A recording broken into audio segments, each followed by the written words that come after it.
Thomas Jefferson might just be the most important figure of the American Revolution. He was the brilliant mind behind the Declaration of Independence, the nation's first diplomat abroad, the first Secretary of State, the second Vice President, and the third President of the United States.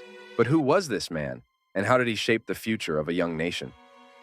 Born on April 13, 1743, Thomas Jefferson entered the world on his father's prosperous Virginia plantation.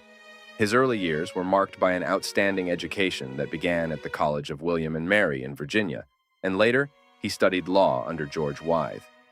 From 1767 to 1775, Jefferson practiced law in Virginia. During this time, he met and married Martha Skelton, a 23-year-old widow. Together, they had 6 children. However, Jefferson's personal life was complex and controversial. He had a 3.5-decade-long relationship with his wife's half-sister, Sally Hemings, who was also his slave. Jefferson fathered several children with Hemings, and in a rare act of manumission, he freed their children upon his death.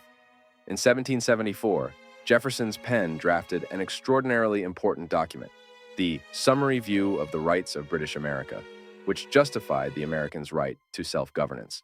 As a delegate to the Second Continental Congress, Jefferson was selected to write the first draft of the Declaration of Independence, finishing it in June 1776.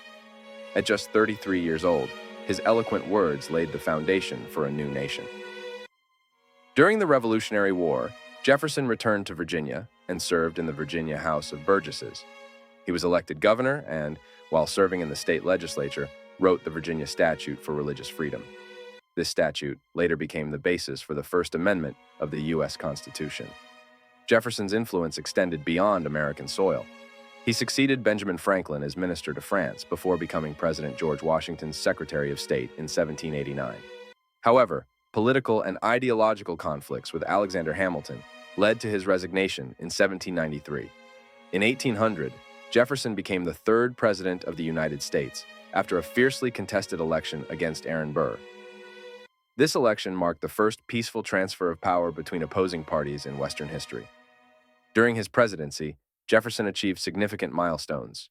He cut the nation's debt in half, protected U.S. interests abroad by sending the Navy to deal with the Barbary pirates, and doubled the size of the United States with the Louisiana Purchase in 1803. He also commissioned the famous Lewis and Clark expedition to explore this vast new territory. After his presidency, Jefferson focused on education. He founded the University of Virginia, designing its campus and serving as its first rector. This institution became the first secular university in the United States. Thomas Jefferson passed away on July 4, 1826, the 50th anniversary of the Declaration of Independence, and on the same day as his friend and fellow founding father, John Adams. Jefferson wished to be remembered for 3 things: authoring the Declaration of Independence, writing the Virginia Statute for religious freedom, and founding the University of Virginia. His legacy endures through his profound contributions to the foundation of the United States, his visionary ideas on liberty, and his relentless pursuit of knowledge and education. Thomas Jefferson, a man of complexity and brilliance, remains an integral part of American history. Thank you for joining us on this journey through the life of Thomas Jefferson. Don't forget to like, comment, and subscribe for more historical stories.